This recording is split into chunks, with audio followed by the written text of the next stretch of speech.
retomando un poco el IQC, ¿qué pensaba don Juan Shakur al momento de decir, bueno, sí funciona, sí va a funcionar? ¿Qué quiero proyectar o qué queremos proyectar? El problema es que en el año 81 me pide el gobernador Pedro Joaquín que yo me encargue de la dirección de la Casa de la Cultura. Pero existía la Casa de la Cultura, existía Fonapaz, existía el Fondo de Fomento Editorial, existía la Dirección de Bibliotecas. Entonces había un pequeño presupuesto que se peleaban esas 4 instituciones. Le dije al gobernador, lo que tenemos que hacer es fusionarlas y se acabó. O sea, para que... De hecho, el edificio este que está en la Efraín Aguilar, la mitad del edificio era de Fonapaz y la mitad del edificio era de la Casa de la Cultura, ¿no?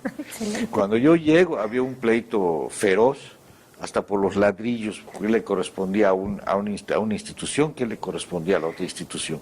Y la respuesta era obvia, ¿no? O sea, si se dedicaban a lo mismo, así es, pues que sean una sola cosa, ¿no? Unir fuerzas. Unir fuerzas, y si se van a unir fuerzas, pues que sea ya a nivel estatal, ¿no? Entonces, yo hago la propuesta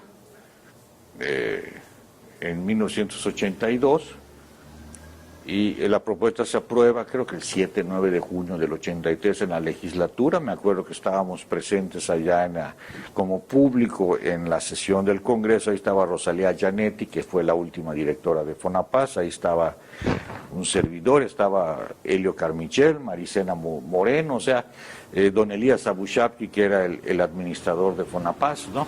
Ya habíamos hecho la paz y estábamos juntos y sabíamos que se tenía que hacer, ¿no? Y cuando le digo, me toca decirle al gobernador, bueno, ya está hecho, ¿verdad? Entonces, esto es lo que tenemos que hacer. Había una ruta crítica para absorber Fonapaz, para absorber esto, ¿no? Y de último dejé el punto del nombrar director, ¿no? Me dice, ¿te lo tengo que ofrecer? Le digo, no, yo hubiera preferido que sea la licenciada Gianetti, pero pues se va con su esposo, que es senador, y siendo empresario no me puedo dedicar de tiempo completo a esto, y acá necesita el Estado una persona de tiempo completo. Entonces yo... ¿Cuáles eran las actividades con las que inició la Casa de la Cultura y posteriormente siguieron dentro del instituto? La Casa de la Cultura se inicia con clases de danza folclórica, con ballet clásico, música, artes plásticas. En algún momento hicimos el taller de lengua maya, del cual salieron un libro, dos libros, un método para el aprendizaje de la lengua maya que hicieron 2 mayistas muy reconocidos, el maestro Medina y... Perdón, no me acuerdo el otro, son 2, pero ahí están los libros, ¿no? Y el taller de la lengua maya funcionó. Llegamos a tener en la Casa de la Cultura, ya en la Efraín Aguilar, más de 1000 alumnos que iban todas las tardes, era increíble, ¿no? Y además era autosuficiente porque pues el presupuesto que nos daba tanto la Federación como el Estado era muy escaso, y pues con las colegiaturas y la venta de libros lo logramos hacer autosuficiente y funcionó. ¿Lograron trascender con los trabajos que se realizaban a través me imagino que se integró un ballet folclórico? Y un ballet clásico también, y sí hubo una orquesta de cámara. De esta primera orquesta de cámara, me acuerdo que era una pequeña orquesta que armó el maestro Guillermo, y ahí el primer violín fue Javier Torres Maldonado, y otra persona, su hermanita, Afrodita Torres, también participaba de esta pequeña orquesta de cámara. Que actualmente creo que ya es... Ella es soprano de la Filarmónica de la Marina, y Javier es maestro de la Academia de Santa Cecilia y Alessandria en Milán. ¿Qué siente usted con esto? No, pues mucho orgullo porque yo los vi crecer en la música, en la Casa de la Cultura. De ahí salieron Javier con sus becas. A mí me toca proponerlos a la Filarmónica en aquel momento, y eso los ayudó a crecer. ¿En algún momento cuando usted realizó estos trabajos visualizó el impacto que generaría? Realmente no. Lo que se pretendía en un momento dado en la Casa de la Cultura y demás, ese era el propósito de Bellas Artes a nivel nacional, era crear espectadores para los espectáculos culturales. Estaban abriendo brecha. Estábamos abriendo brecha. O sea, no se trataba de hacer solistas de ballet, sino hacer que la gente pudiera apreciar el ballet, o apreciar el folclore, o apreciar la música, ¿correcto? O sea, realmente que saliera un solista o una estrella, pues era un problema porque no sabíamos cómo manejarlo. Es más, ni los organismos que otorgan becas saben cómo manejarlos. El caso de Javier, que le dieron becas hasta la maestría, ya para el doctorado ya no existe una beca para él. Entonces él tuvo que dedicarse a trabajar y componer, y lo hace muy bien, ¿no? O sea, llega un momento en que ya el mismo sistema no sabe qué hacer con estos genios, ¿no? Y nosotros aquí en la Casa de la Cultura menos, ¿no? O sea, realmente hay que tener objetivos reales, ¿no?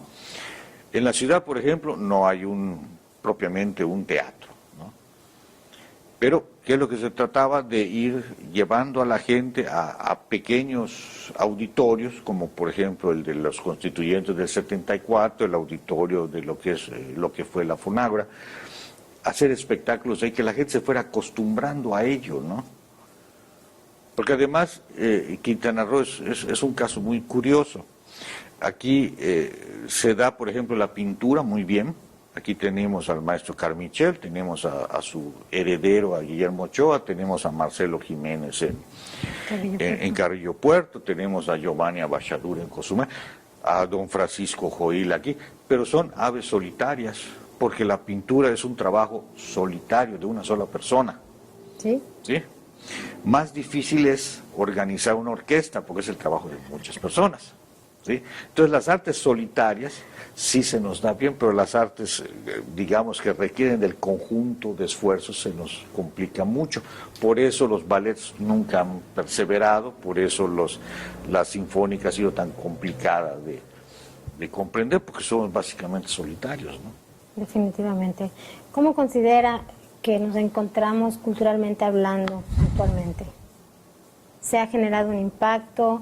¿El trabajo que se realizó hace algunos, no tantos años, ha generado frutos, los frutos que a lo mejor no se visualizaban, pero que sí en algún momento se pensaron? Yo entiendo que sí. Por ejemplo, vamos a hablar del caso de la pintura. En el caso de la pintura, en el gobierno de las primeras veces se crea el mural del Congreso. El mural del Congreso es un discurso sobre historia de Quintana Roo permanente que está ahí, y ese mural ha sido todavía recientemente, el año pasado, reconocido y revalorado.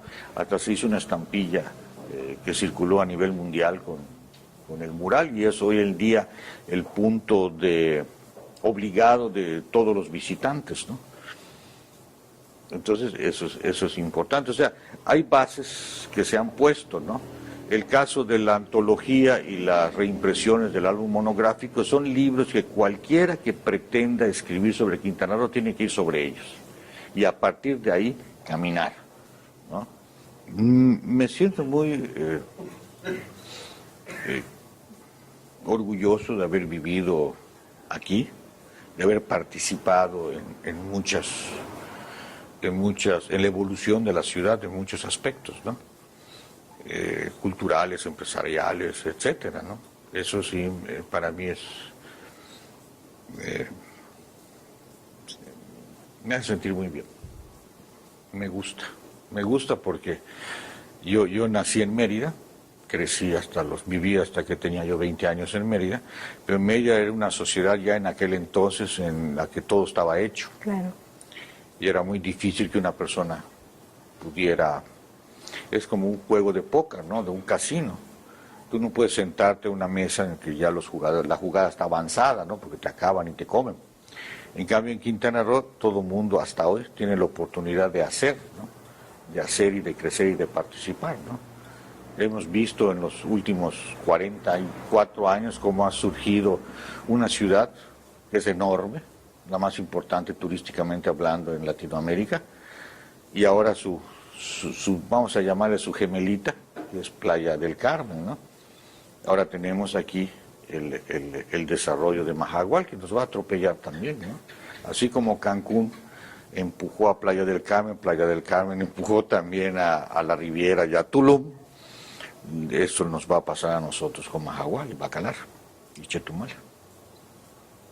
Entonces, tenemos que estar preparados porque atender hay una diferencia muy importante entre Playa del Carmen y Cancún. Cancún es un lugar de reventón para chamacos, para estudiantes, para exprimir. Playa del Carmen no. Playa del Carmen se siente el sabor mexicano, han logrado con su quinta avenida conservar ese sincretismo entre naturaleza y arquitectura, y ahí encontramos a muchos europeos, cosa que no ocurre en Cancún. Claro. O sea, es un turista diferente, ¿no? El turista que de repente viene a Majagual, pues ya se va a Chacchoven, llega hasta Carrillo Puerto, o sea, son diferentes tipos de turismo, y entonces tenemos que estar preparados para poder soportar eso. Una vez mi amigo Carlos Castillo Peraza publicó en el año 80 en una revista Nexos su punto de vista sobre el parque de Walt Disney que se estaba haciendo en Francia, porque decía los franceses y los cultos de Francia que ese parque era un atentado contra la cultura europea. Y dice Carlos, ¿pero qué les pasa? Todos los cuentos de Grimm, de Perrault, son la Cenicienta, o sea, Pinocho es italiano, o sea, ¿qué miedo le puede tener la cultura europea a Walt Disney, ¿verdad? ¿Qué miedo podemos tener nosotros, los que tenemos la cultura maya, la cultura local, ¿verdad? A que pueda venir un Spring Break. Claro. O sea, tenemos esa base sólida que nadie la va a mover. Hay que prepararse. Hay que prepararse nada más, hay que reconocer lo nuestro y seguir adelante. Don Juan, muchísimas gracias. Pero antes de finalizar la entrevista, yo le quiero hacer una pregunta importante. ¿Toma usted agua de Curvato? ¿Le tocó todavía tomar agua de Curvato? Del aljibe sí. Sí, porque los curvatos están como muy localizados en Barrio Bravo, ¿verdad? Pero en cambio aquí en la Héroes y la Hidalgo era más bien aljibes, ¿no? Pero al final es lo mismo. Okay. Pues muchísimas gracias. A ti. Un gusto verdaderamente poder charlar con usted estos minutos, porque fueron minutos. Creo que necesitaríamos muchísimo más tiempo, muchísimos más días para poder conocer un poco más acerca de su historia, que definitivamente es maravillosa. Gracias. Y creo que la gente joven, pues podría aprender todavía muchísimo más de todas las aportaciones que usted tiene para darnos. Ojalá. Gracias. Bueno, pues esperando que hayan disfrutado de esta entrevista tanto como nosotros, que haya sido tan agradable para ustedes como para nosotros, yo me despido para expresarte, Adi Peña.